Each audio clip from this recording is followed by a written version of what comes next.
여러분 안녕하십니까? 인터넷 필그림 교회 김홍기 목사입니다. 오늘은 9월 27일입니다. 오늘 저는 2억의 중공군과 인류 최후의 대전, 아마겟돈 전쟁, 이런 제목으로 하나님의 말씀을 증거하겠습니다.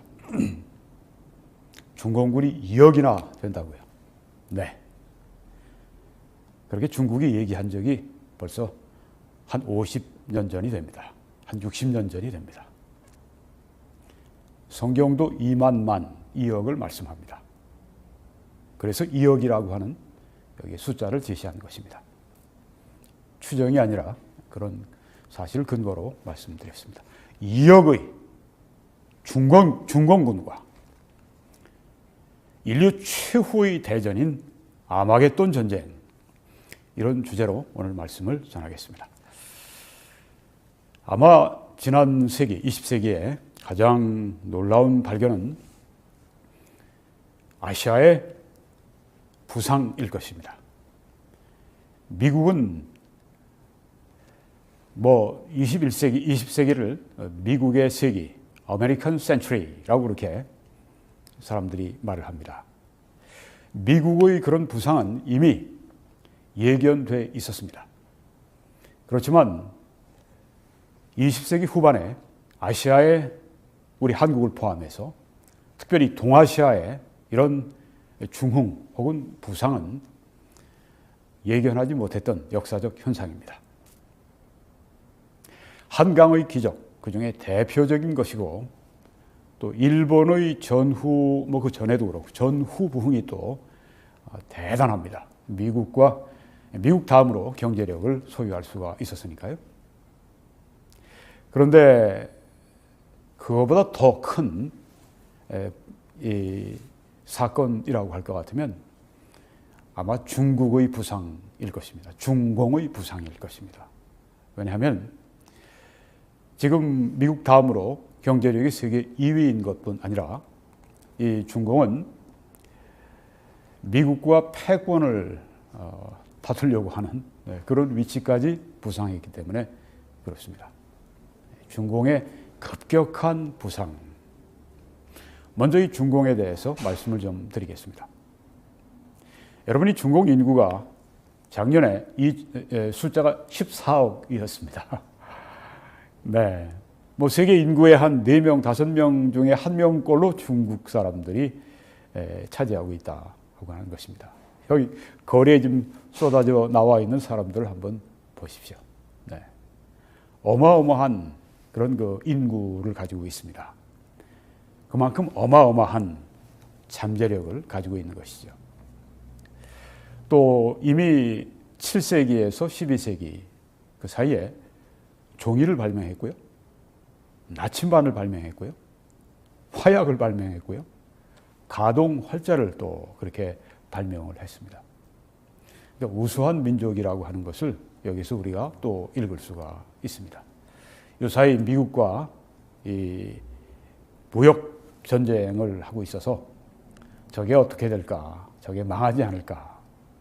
네, 아마 상당히 피해를 입을 것입니다만은 중국의 저력을 볼 때, 또 우리가 말세 성경에 예언된 것을 볼 때 중국이 완전히 그냥 뒤처지고 그렇게 될 것이라고 저는 생각하지는 않습니다.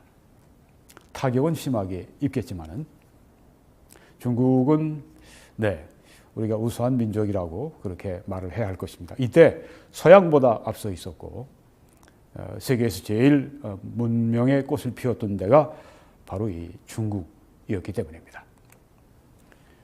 또 중국은 실크로드를 만들어서 중국에서부터 저 메소포타미아를 지나서 심지어 남아프리카 희망봉까지 그렇게 아주 긴 여정의 실크로드, 여러분이 지금 여기에 중앙아시아의 사막을 통과하는 실크로드의 대상들을 보고 계십니다. 네, 주전 2세기에서 주후 18세기까지 이 동서양을 가로지르는 있는 이 교역로를 이렇게 만들고 또 관리하고 큰 역할을 바로 이 중국이 했습니다. 약 2000년 동안 이것을 관리했습니다. 우리가 알고 있는 그 중국의 유명한 만리장성, 그것도 바로 이 교역로 실크로드를, 비단길을 보호하기 위한 큰 목적이 있어서 또 그렇게 만리장성을 쌓기도 했었습니다. 중국이 18세기 이후에 이제 가라앉기 시작해서 뭐 진짜 아주 비참하게 그렇게 전락했었죠. 중국이 다시 20세기 후반기에 특별히 1970년 초에 미국과 교류를 시작하면서 미국의 도움을 받으면서 중국이 아주 부쩍 커졌습니다. 지금은 이런 구상을 하고 있죠. 1대1로 One Belt, One Road. One Belt는 이 육상을 이용한 실크로드, 현대판 이 비단길을 말하는 것이고, 일로 One Road, 이것은 해상을 통한 실크로드를 또 말하고 있는 것입니다.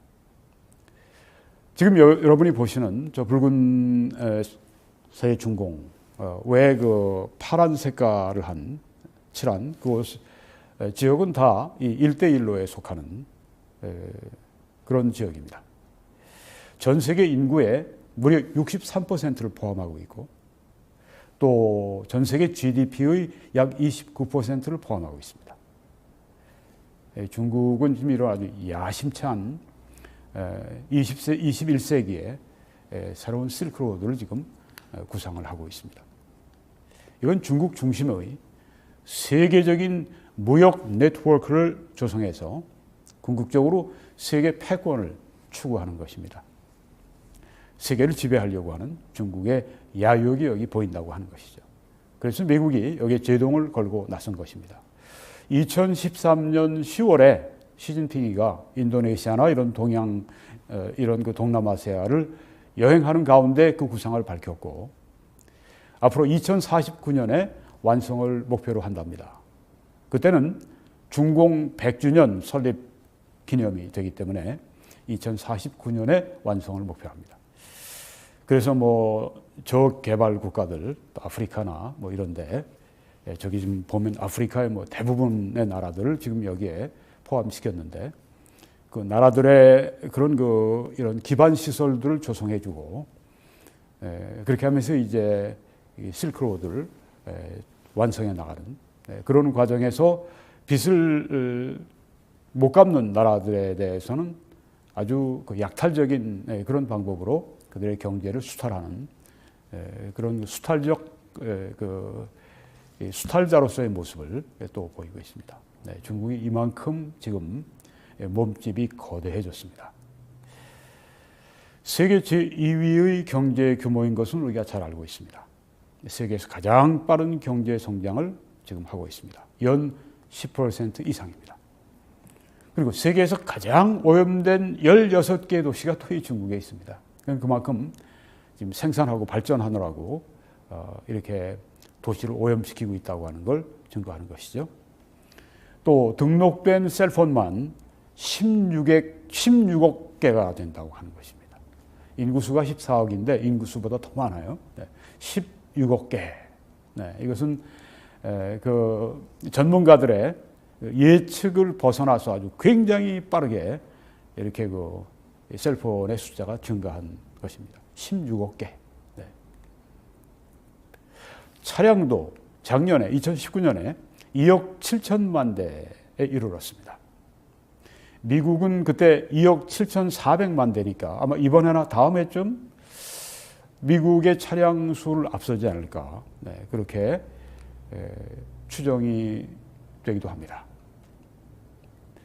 이런 거대 나라, 세계 제1위의 수출국이고 또 세계 제2위의 수입국이기도 합니다. 여러분 저 상하이의 저 고층 빌딩의 저 현란한 모습을 한번 보시기 바랍니다.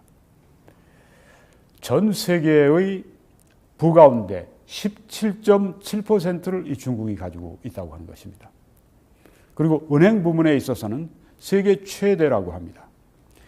무려 40조 달러를 이들이 보유하고 있습니다. 그리고 이 세계에서 제일 큰 은행이 네 개가 어디 있느냐, 다 이 중국에 있다고 하는 것입니다. 아마 미국의 제일 세계 최대 은행이라 영국은 좀 그렇고 미국에 있지 않을까 생각하는 분들이 계셨을지 모릅니다만은 세계 최대 은행 넷이다. 이 중국 거라고 하는 것입니다. 그리고 세계 최상위 부자의 그 탑 10%에 속하는 부자가 가장 많은 나라가 바로 이 중국이라고 하는 것입니다. 몇 천만 명이 뭐 몇 천만 불을 가지고 있다고 하는 그런 통계를 제가 보기도 했습니다. 억만장자가 가장 많은 나라가 또 이 나라입니다. 그리고 세계에서 가장 큰 규모의 군대를 가지고 있는 나라가 또 중공입니다. 민병대를 포함해서 2억의 군대를 우리는 움직일 수 있다. 이렇게 중공 당국이 이야기를 했습니다. 이 사람들은 everybody is a soldier. 모든 사람이 군인이다. 중국의 그 공산당에서 하는 얘기가 모든 사람이 군인이다. 중국 모든 사람이 군인이다. 이렇게 이야기를 한다고 하는데요. 타임즈에 1965년 5월 21일자로 이게 났습니다. 중공이 우리는 2억의 군대를 움직일 수 있다. 2억. 대단하죠. 2억. 그리고 세계 2위의 국방비를 지출하고 있습니다. 미국 다음으로 많은 국방비를 지출하고 있고 계속해서 이 국방비를 증액을 아주 무섭게 확장시키고 있습니다. 여러분이 보시는 것은 이제 중국이 건조한 그 자신들의 그 항공모함입니다. 물론 뭐 미국 항공모함에 비하면 기술적으로 아직 많이 떨어져 있지만 그래도 이런 것들을 지금 계속 만들어내고 있다고 하는 것입니다. 왜? 돈이 있으니까.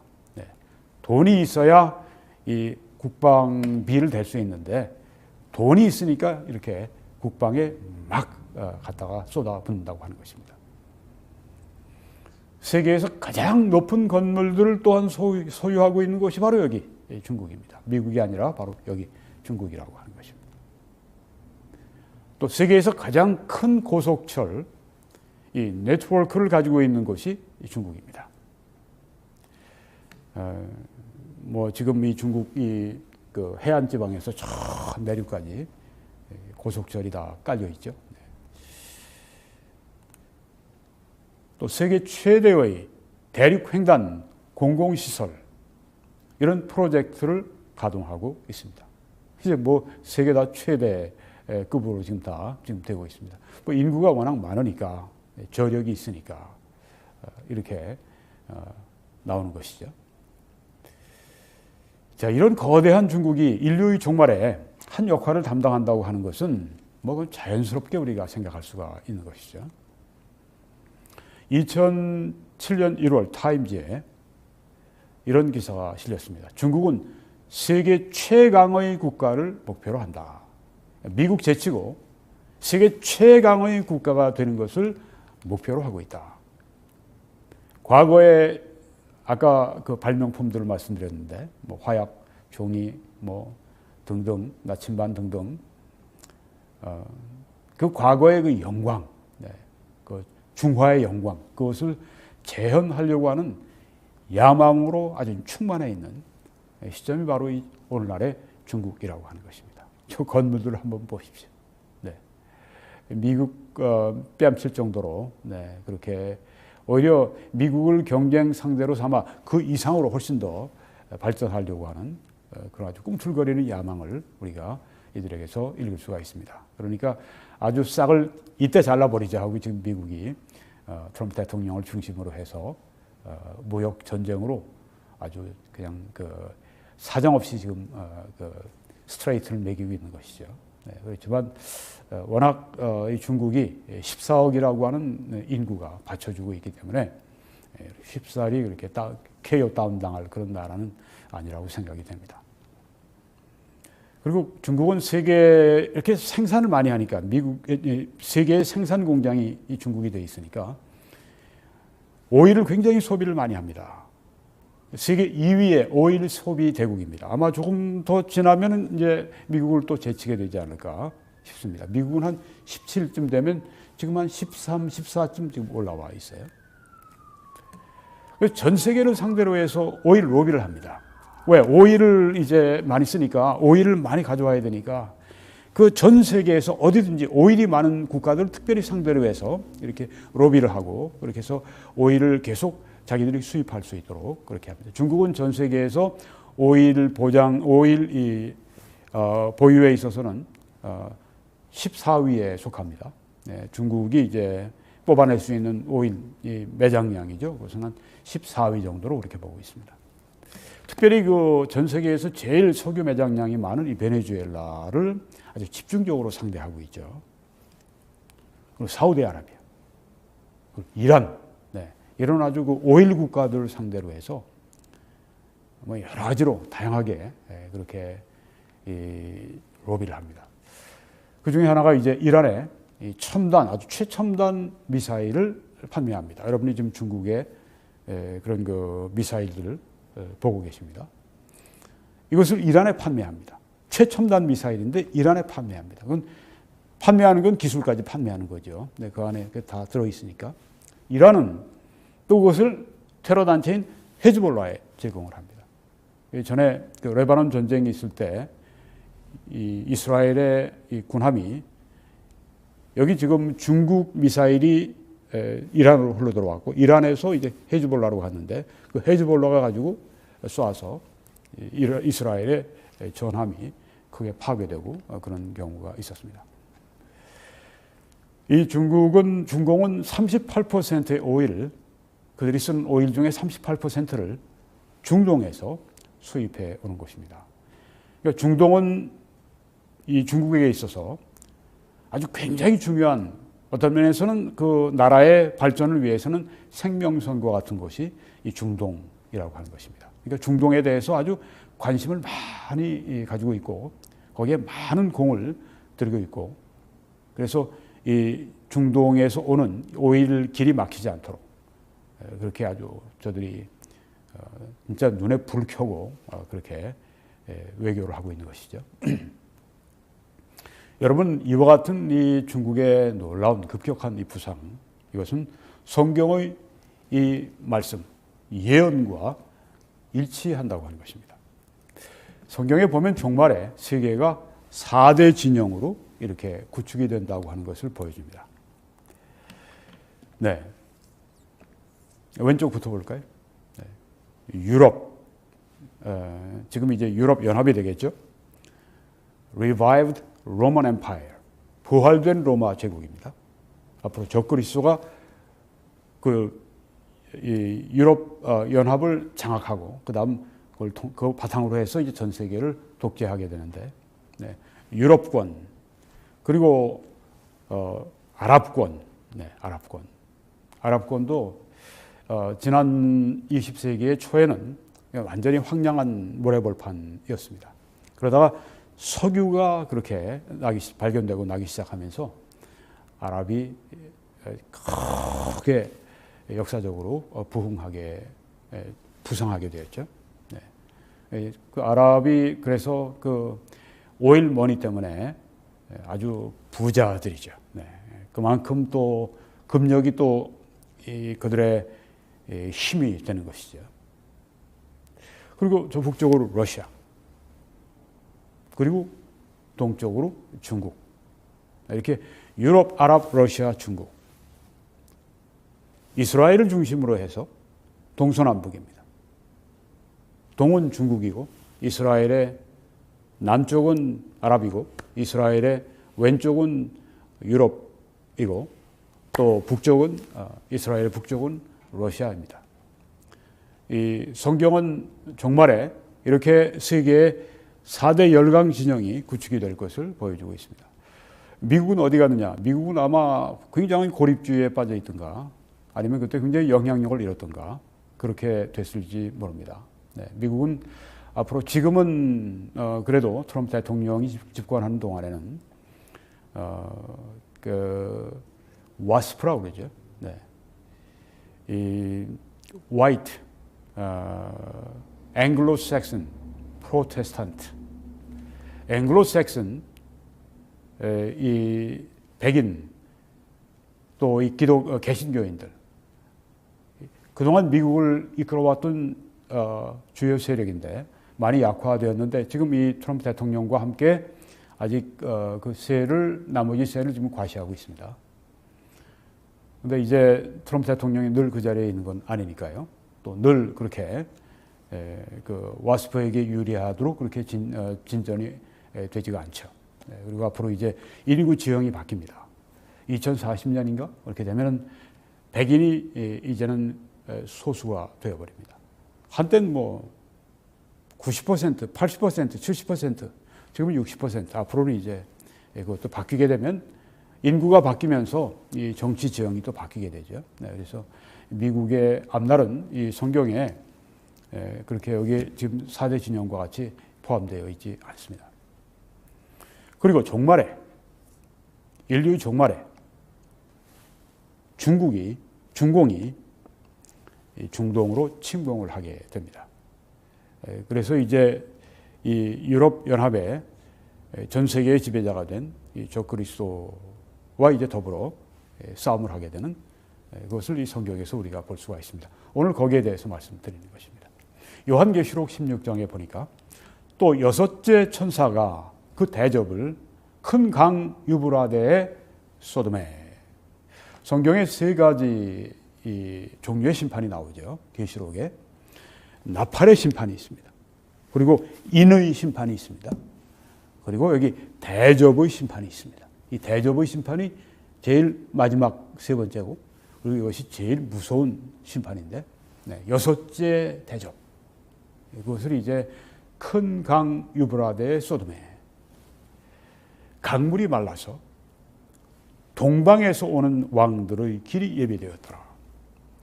이 유브라데 강은 참 중요한 메소포타미아의 생명줄이었죠. 젖줄이라고 얘기하는데 생명줄이었었습니다. 이게 1700마일 정도라고 제가 기억을 하고 있는데요. 어마어마한 그런 길입니다. 미국으로 따지면 미시시피 강 같습니다. 그래서 동서로 나누는 것처럼 이것이 그 당시 세계를 이렇게 나눴습니다. 이게 성경에 보게 되면 이스라엘에 하나님이 주신 그 지경이 동쪽 끝이 바로 유브라데 강입니다. 그리고 이 로마 제국의 동쪽 지경이 바로 또 이 유브라데 강이었었습니다. 이 큰 강 유브라데가 지금은 거기가 댐들이 많이 세워져 있어서 이제 댐에서 막게 되면 강물이 거의 마르고 그런 현상들이 나타납니다.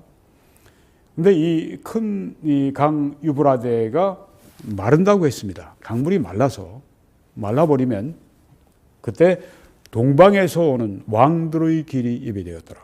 동방에서 이제 이 중동으로 그리고 이스라엘 쪽으로 적그리스도를 향해서 싸움을 하기 위해서 동방의 왕들이 이제 이쪽으로 올 때 유브라데 강을 건너는데 여기에 강물이 말라서 마른 그 땅을 밟고 이제 진격하는 그런 것들을 여기서 우리에게 보여주고 있습니다. 동방에서는 왕이 누굴까? 중국이라고 예언학자들이 생각을 하는 것입니다. 중공이라고 생각을 하는 것입니다. 동방에서 오는 왕들. 또 내가 보매 개구리 같은 새 더러운 영이 용의 입과, 용은 사탄입니다. 사탄의 입과 짐승의 입과 적그리스도 짐승의 입과 거짓 선지자의 입에서 나오니 그들은 귀신의 영이라 악령이라 이적을 행하여, 그러니까 이제 사탄의 입으로부터 악령이 나왔고 적그리스도의 입으로부터 악령이 나왔고 적그리스도를 돕는 거짓 선지자 입으로부터 악령이 나왔습니다. 악의 삼위일체. 이 악령들이 나가서 이적을 행합니다. 이 이적을 행하면서 온 천하의 왕들에게 갔다고 했습니다. 이들이 온 천하의 왕들에게 찾아가서 하나님 곧 전능하신 이의 큰 날에 있을 전쟁을 위하여 그들을 모으더라. 이 악령, 이 귀신의 영들은 나가서 온 천하 왕들에게 나가서 무엇을 그들에게 속삭이고 어떻게 미혹을 했는가 하면은 하나님께서 정하신 그 큰 날에 있을 그 전쟁, 인류의 최종 그리고 최대의 대전인 이 아마겟돈 전쟁을 위해서 모았다고 했습니다. 이것을 보게 되면은 이 세상에 일어나는 많은 전쟁들의 배후에 악령들이 있다고 하는 것을 보여줍니다. 그들이 가서 사람들을 미혹합니다. 전쟁을 하도록 그렇게 미혹을 합니다. 여기 성경에 보면 바로 우리들에게 그런 지식을 주고 있습니다. 그 큰 나라에 있을 전쟁을 위해서 여기 지금 귀신의 영들이 가서 온 천하 왕들을 미혹하고 설득해서 거리로 그 싸움터로 그들을 불러낸 이것을 여기에 보여주고 있습니다. 그 중에 하나가 조금 전에 우리가 봤던 이 동방에서 오는 왕들이 또 여기에 포함이 되어 있습니다. 중국이 올 때 그만 오는 것이 아니라 주위에 딸려 있는 그런 나라들을 데리고 온다고 하는 것입니다. 아까 그 이 1대1로 원 벨트 원 로드 하면서 중국이 전 세계적으로 영향력을 많이 얻지 않겠습니까? 네. 그때 뭐 한국은 그 중공과 함께 올까요? 글쎄요. 그건 뭐 각자의 guess, 각자의 추정입니다. 뭐 일본이 올까요? 그것도 각자의 추정입니다. 네. 자, 이런 이 동방에서 오는 왕들, 그리고 전 세계 왕들이 또 이렇게 이 큰 날, 그 전쟁을 위해서 이제 모여듭니다. 이것은 적그리스도에 대한 반란의 그런 이 표시입니다. 동방에서 온 그 왕, 중공이 그렇게 거대한 2억의 군대를 동원해서 올 때 그것은 적그리스도에 대한 반란으로 온다고 하는 것입니다. 네, 중공은 종말에 적그리스도를 대적하게 될 것입니다. 그의 이런 독재에 대해서 저항을 하는 아주 중요한 국가가 될 것입니다. 중공은 그때 굉장한 군사력을 보유하고 있는 것입니다. 네, 중공에서 이렇게 그 적그리스도를 대적하는 것뿐 아니라, 그래서 군대를 보내는 것뿐 아니라 북쪽 러시아에서도 또 남쪽의 그 아랍 진영에서도 이렇게 군대를 보내서 유럽 연합의 이 적그리스도와 이 전쟁을 하는 것을 보게 됩니다. 굉장히 큰 전쟁입니다. 인류 역사상 없었던 그런 그 무서운 전쟁입니다.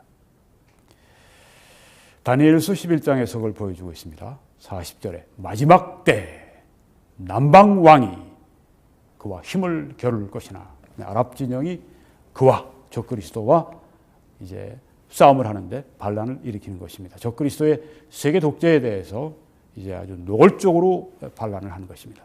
그러나 동쪽과 북쪽에서부터 소식이 이르러, 동쪽은 물론 중공 그쪽에서 오는, 동방에서 오는 왕들, 그러니까 중공뿐 아니라 중공을 중심으로 이제로 아시아의 국가들이 이렇게 오는 것을 여기에서 보여주고 있고, 북쪽에서부터 러시아는 뭐 그냥 있습니까? 또 같이 또 그 연합된 세력들이 또 함께 이렇게 내려오겠죠. 네. 자, 이렇게 북쪽에서 내려오고, 동쪽에서 오고, 남쪽에서 오고, 이렇게 그 당시에 이 적그리스도는 오일 생산국들, 거기에 그 중심에 본부를 두고 있을 것으로 예언학자들이 생각을 합니다. 그래서 먼저 중동을 향해서 이 세력들이 침공을 합니다. 자, 이런 동쪽과 북쪽, 아까 남쪽에서 소식이 이르러 그를 번민하게 함으로, 적그리스도를 번민하게 함으로 그가 크게 분노하여 나가서 많은 무리를 다 죽이며 멸망시키고자 할 것이요. 정말 대전이 일어난 것입니다. 세계 각처에서 이렇게 반란을 크게 일으켰는데도 불구하고 그들과 싸워서 그들을 다 죽이겠다고 지금 씩씩거리고 나가는 이 적그리스도를 우리가 여기서 볼 수가 있습니다. 그래서 결국 이것이 인류 최후의 대전인 아마겟돈 전쟁으로 치닫게 되는 것입니다. 여러분, 이 전쟁의 결과 인류의 3분의 1 이상이 사망을 합니다. 끔찍하죠. 우리가 성경의 요한계시록을 보게 되면은 6장에 넷째 천사가 호령을 하니까 그때 청황색 말이 그리고 그 주자가 나와서 뛰어가는데 그것은 이제 전쟁, 또 기근 사망, 뭐 짐승에게 잡혀 먹고 죽고 뭐 이런 것들을 포함하는데 그때 전 세계 인구의 그 당시 전 세계 인구의 25%가 죽습니다. 근데 여기에서 그 나머지 인구의 3분의 1이 사망하니까 최소한 그 당시 인구의 그 두 가지 사망 25%하고 또 여기에 이 3분의 1 거의 33.3% 정도 네. 합하면 50%의 인구가 죽는 것입니다. 어마어마한 죽음이죠. 2차 세계대전 때 죽은 인구가 약 7,800만 정도가 됩니다. 그때 인구를 30억, 40억으로 본다고 할 것 같으면 전체 인구의 100분의 1도 안 되죠. 아니요. 어떻게 되나요? 네. 1억 정도 되니까 한 3, 4% 정도밖에 안 되죠. 네. 지금은 50% 이상이 죽는 정말 끔찍한 전쟁으로만 이렇게 죽는데 다른 재앙으로도 죽는 사람들이 많이 있겠죠. 네. 진짜 이 성경의 요한계시록을 우리가 문자 그대로 본다고 할 것 같으면 이건 정말 아비규환 지옥이 이런 지옥이 이 지상에서 정말 이런 지옥이 생겨난다고 하는 것을 보여주고 있습니다. 요한계시록 9장에서는 여섯째 천사가 나팔을 불매 내가 들으니 하나님 앞 금 제단 네 뿔에서 한 음성이 나서 나팔 가진 여섯째 천사에게 말하기를 큰 강 유브라데에 결박한 네 천사를 놓아주라 하며 네, 여기 또 유브라데가 나옵니다. 거기에 결박했다고 했습니다. 천사를. 이 천사들은 좋은 천사일 수가 없습니다. 선한 천사들은 하나님이 결박하지 않으시니까요. 하나님을 섬기도록 풀어놔 두시니까요. 여기에 악한 천사들을 결박한 것을 봅니다. 네 천사가 이제 풀려났습니다.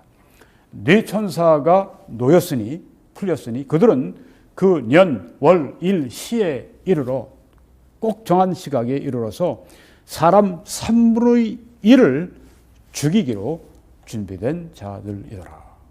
이런 전쟁이나 이런 것 때문에 사람들이 죽지만 그 배후에 이런 그 악령의 세력들이 그렇게 전쟁을 하도록 그렇게 사람들 미혹하고 서로 증오하게 만들고 오해하게 만들고 욕심을 품게 만들고 해서 이 전쟁을 일으켜서 죽인다고 하는 이 말씀을 여기에서 보여줍니다. 3분의 1을 죽이기로 준비된 자들이더라. 하나님의 계획 가운데는 사람들이 그때 얼마나 많은 사람들이 죽을지 이미 다 기록되어 있습니다. 그걸 우리가 지금 말씀에서 보고 있는 것입니다. 마병대의 수는 2만 만이니 2억이니 내가 그들의 수를 들었노라. 네, 여기 지금 그 2만 만이라고 했는데요. 아까 우리가 중공의 군대를 움직일 수 있는 숫자를 2억이라고 얘기했는데 바로 이것이 2억인 것이죠. 동방에서 오는 왕들 2억의 군대. 그래서 이런 제목을 제가 2억의 중공의 군대라고 그렇게 잡았던 것입니다. 2억의 군대가 네. 얼마나 거대한 전쟁인지를 우리가 바로 알 수가 있습니다. 거기만 그렇게 많이 군대를 몰고 오겠습니까? 북방에서도 남방에서도 서방에서도 마지막 최후의 대전이니까 인구의 적어도 3분의 1 이상이 죽으니까 얼마나 무서운 그런 전쟁이 앞으로 벌어지게 될지를 알 수가 있는 것이죠. 자, 왜 이렇게 중공이 적그리스도에 대해서 반기를 들까요? 왜 반란을 일으켰을까요? 네, 아까 잠시 말씀드렸습니다. 적그리스도가 저 중동, 여러분이 보시는 저 중동, 중앙에 중동이 보이는데요. 저 중동의 그 오일을 장악을 합니다. 그리고 이 오일을 가지고 이 세계의 정치를 쥐락펴락합니다. 독재를 하게 됩니다. 이 중국은 이 중동의 오일을 만약에 쓸 수 없으면 이 나라가 발전커녕 나라가 완전히 쪼그라드는 그렇게 되는 것이죠. 생존 문제가 걸려 있는 것입니다. 그러니까 이 중공이 반란을 일으킨 것은 오일 문제 때문일 것이다. 그렇게 생각이 되는 것입니다. 여러분이 보시는 이 그림에 페르시아만을 보시는데요. 왼쪽에 그 페르시아만이 있습니다. 좀 갇힌 것처럼 보이는 데가 이제 페르시아만이고, 또 이쪽 좀 큰 대해가 아라비아 해입니다. 근데 이 퍼시안 걸프, 페르시아만하고 아라비아 해를 이제 이렇게 구분짓는 데가 저기에 이 해협이 하나 있습니다. 호르무즈 해협이라고 하죠. 네, 저기 지금 Strait of 호르무즈라고 이렇게 나와 있습니다. 저게 제일 작은 데는 한 20여 마일, 그리고 제일 그 폭이 넓은 데는 50여 마일, 키로로 하면 한 40km에서 한 100km 그 정도가 되는 것입니다. 거기에 거대한 유조선들이 여러 개가 이렇게 오가니까 굉장히 아주 그 교통을 잘해야 되는 그런 곳이죠. 근데 그 위에는 이란이 딱 버티고 있습니다. 그래서 지금 항상 거기가 우리 그 세계의 초점이, 뉴스의 초점이 되는 데가 바로 저기입니다. 만약 여기 전쟁이 터지게 되면 유조선들이 지나가는 길이 꽉 막히기 때문에 세계에 석유 대란이 일어나는 것이죠. 그래서 이란이 저걸 잘 이용을 합니다. 거기에 아주 그 딱 터줏대감처럼 자리를 차지하고 있기 때문에 여기에서 지금 당시에 이 적그리스도가 여기를 완전히 장악하고 있으니까, 그리고 전 세계를 독재하니까 이걸 더 이상 용납할 수 없는 이 중공 또 다른 이 세력들이 함께 반란을 일으키는 것으로 그렇게 우리가 예언학자들이 생각을 합니다. 중공의 반란은 오일 때문이다. 그렇게 해서 이것이 인류의 파멸을 가져올 아마겟돈 전쟁으로 가게 된다고 하는 것입니다. 요한계시록 9장에는 이 같은 환상 가운데 그 말들과 그 위에 탄 자들을 보니 불빛과, 이 중공을 가리키는 것이죠. 불빛과 말이라고 했는데 뭐 그 당시 사람들은 싸우면 말이죠. 네. 그렇지만 오늘 현대전은 말이 아닙니다. 말이 쓰일 수도 있겠지만 이것은 아마 어떤 예언학자들은 뭐 탱크라고 이렇게 보기도 하는데 탱크뿐이겠어요? 네. 이거는 아마 비행기도 포함이 될 거고. 네.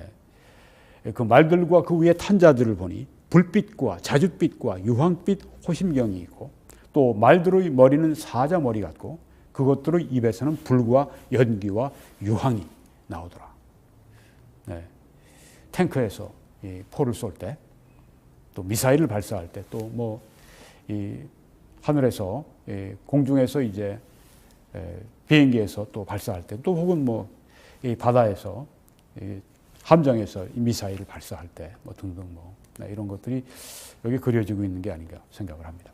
이 세 재앙 곧 그것들의 입에서 나오는 불과 연기와 유황으로 말미암아 사람 3분의 1이 죽임을 당하니라. 이제 마지막 치열한 대전을 벌이고 있는데, 죽기 살기로 싸움을 하는데, 그들이 아마 생화학 무기나 그들이 또 가지고 있는 그런 그 원자탄 무기나 이런 그 핵무기나 이런 것들 여기 사용하지 않을까, 네, 그런 생각도 또 듭니다. 네. 사람 3분의 1이 죽임을 당합니다. 어마어마하게 사람들이 죽어나갑니다. 특별히 여기에 보게 되면은 이 중공 군대로 말미암아 그들이 일으킨 전쟁으로 말미암아 이 3분의 1이 죽임을 당하는 그런 모습을 보여주고 있습니다. 그러니까 중공은 나중에 종말에 대사륙자가 되는 것이죠.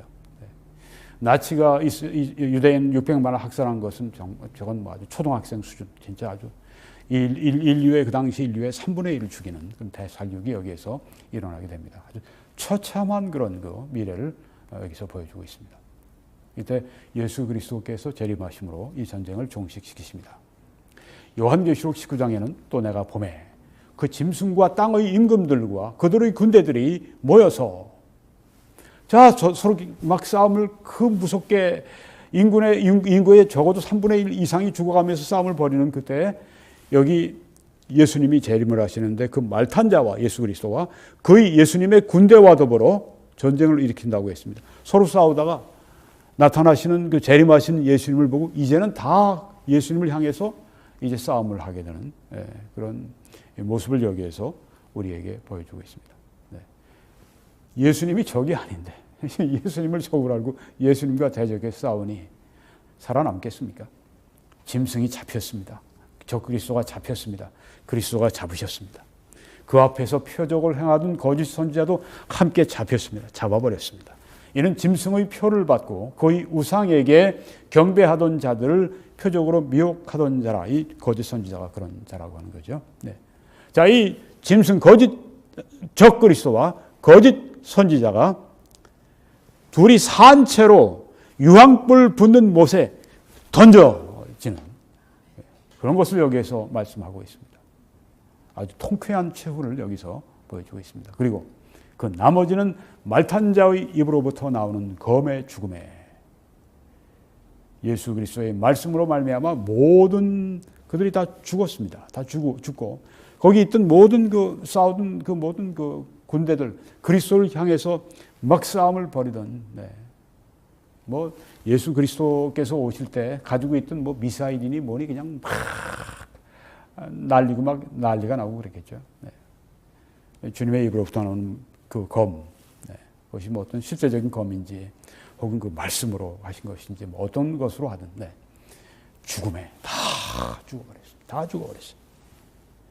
어마어마한 그때 뭐 그냥 수천만의 군대들이 거기에 전장터에 있을 텐데 나중에 제가 아마겟돈 전쟁을 말씀드리겠습니다.만 얼마나 그 현장이 처참한지 말 굴레까지 피가 차는데 그게 180마일까지 퍼져나가는 그건 이제 얼마나 많은 피가 흘리는가를 보여주고 있죠. 여기에 죽는다고 했습니다. 모든 새가 그들의 살로 배불리더라.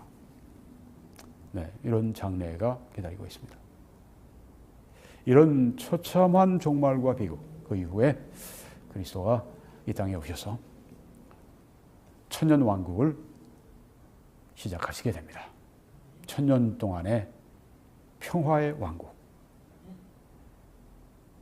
그리스도가 다스리시는 평안의 왕국, 기쁨의 왕국.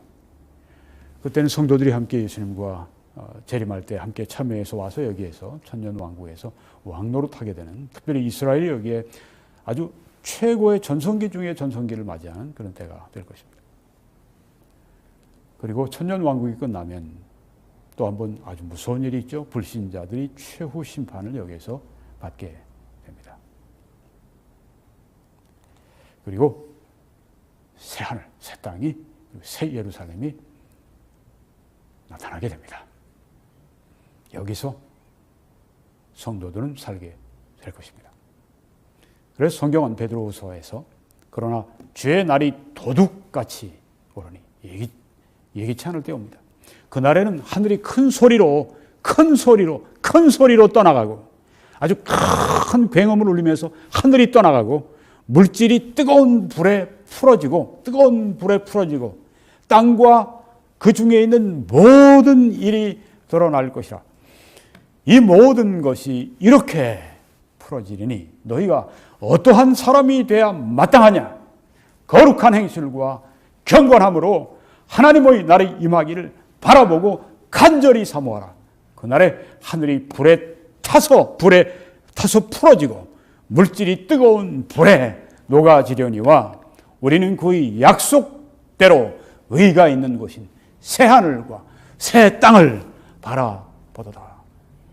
천국의 백성들, 천국 시민으로서 이 땅에 살아가며 천국을 바라보고 우리가 이 땅에서 세상 사람들과 같은 그런 가치관을 가지고 살아가는 것이 아니라 하나님의 말씀의 가치관을 따라서 우리가 이 세상에서 천국 시민으로서 천국에 가기 위한 천국 순례의 여정을 우리가 가고 있다고 하는 것을 잊지 마시기 바랍니다. 성경의 히브리서에 우리는 이방인이라고 했습니다. 우리는 낯선 사람들입니다. 이 땅에서 우리는 물론 이 땅의 시민으로서 한 국가의 국민으로서 우리가 우리의 의무를 다하고 이 땅에서 우리가 빛과 소금의 삶을 살아가는 그 삶을 우리가 살면서 이 땅에서도 충실한 국민 시민으로서 살아가야 하겠지만 그것이 하나님의 말씀의 가르침이지만 또한 우리는 그것을 넘어서서 천국의 시민으로서 천국에 가는 순례의 여정을 우리가 뚜벅뚜벅 밟고 가야 한다고 하는 것입니다. 세상을 사랑하지 말라. 세상을 사랑하면 아버지의 사랑이 그 속에 있지 않다고 말씀했습니다. 우리 속에 아버지의 사랑으로 충만하고 아버지의 사랑으로 아주 그냥 끓고 아버지의 사랑으로 우리가 가득 채워진 우리 안에 아버지의 사랑이 활화산처럼 타오르는 그런 삶을 우리가 살아가기를 간절히 바랍니다. 그러므로 사랑하는 자들아, 너희가 이것을 바라보나니 주 앞에서 점도 없고 흠도 없이 평강 가운데 나타나기를 힘쓰라고 말씀을 했습니다. 우리의 모든 신앙생활의 원천, 우리의 변화의 원천, 우리의 능력의 원천은 우리 안에 거하시는 주의 성령이시지만은 우리가 주의 성령과 협조할 것을 여기 말하고 있는 것입니다. 힘써라. 내 모든 힘을 다해서 힘써서 경건하기를 힘쓰라. 기도하기를 힘쓰라. 찬송하기를 힘쓰라. 전도하기를 힘쓰라. 사역하기를 힘쓰라. 바치기를 힘쓰라. 그리고 말씀 공부하기를 힘쓰라. 이렇게 하면서 우리가 이 땅에서 우리의 삶을 하나님의 영광을 위해서 우리의 가정의 삶, 우리 회사에서의 삶, 우리 국가에서의 삶, 단체에서의 삶을 또한 우리가 잘 살아가는 것입니다. 여러분, 이 사역을 위해 기도해 주시고 위해 전파해 주시고 또 헌금으로 함께 참여해서 이 사역을 이끌어가 주시고 여러분들이 주인 돼 주시고 여러분이 그래서 상급도 받으시고 여러분이 축복도 받으시고 여러분이 사명도 이루시기를 바랍니다. 여러분이 약속으로 여러분들과 저를 또 격려하고 싶습니다. 하나님이 너희 모든 은혜를 너희에게 넘치게 하시나니 이는 너희로 모든 일에 항상 모든 것이 넉넉하여 모든 착한 일을 넘치게 하게 하려 하십니다. 이 말씀대로 여러분과 저에게 하나님의 축복이 임하기를 바랍니다. 한국에서 이 사역에 재정적으로 참여하실 분들은 이 정보를 사용해 주시고 미국에서 또 참여하실 분들은 이 정보를 통해서 그렇게 해주시기 바랍니다. 하나님의 크신 축복이 여러분들과 함께 하시기를 간절히 축원합니다.